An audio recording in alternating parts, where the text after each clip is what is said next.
We've all considered quitting the rat race at some point. Whether it's because of a particularly bad day at work or just the desire to follow your dreams, taking a sabbatical can be very inviting. But a career break can quickly turn into a financial disaster if you don't plan ahead. I'm Lanjana Chakraborty from Mint's personal finance team, and we are talking about big money decisions. If you've been working for some time, the idea of taking a career break might appeal to you because it can be a great way to reskill yourself by maybe pursuing another degree, or you can even start your own venture that you've been thinking about. But you might also end up taking a career break when you have a child or because there's illness in the family. But if you don't have a plan in place, your salary suddenly stopping can become a huge hit on your finances. So here are 5 questions you should ask yourself before you take that sabbatical from work. 1. Will you be able to service your liabilities? Your income might stop, but your expenses won't. The loan EMIs will have to be serviced and the insurance premiums will have to be paid. If you have children, their school or college fees will also need to be accounted for.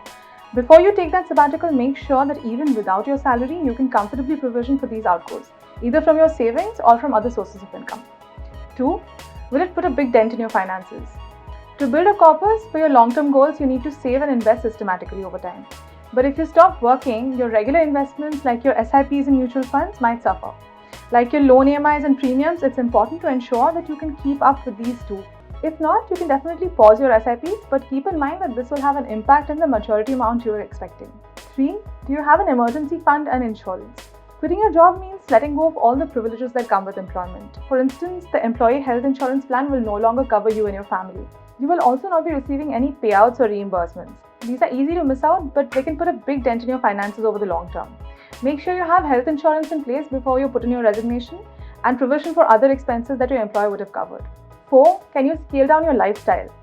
It's obvious that you would have to scale back your expenses to adjust to your income drying up. Even if yours is a double income household, it would mean making some sacrifices. It's important to consider where you can cut back to ease your finances. For instance, you can cut down on lifestyle expenses like shopping, vacationing, and eating out, but this might prove to be more difficult than it sounds. Discuss with your family and see if they're also willing to make the same sacrifices.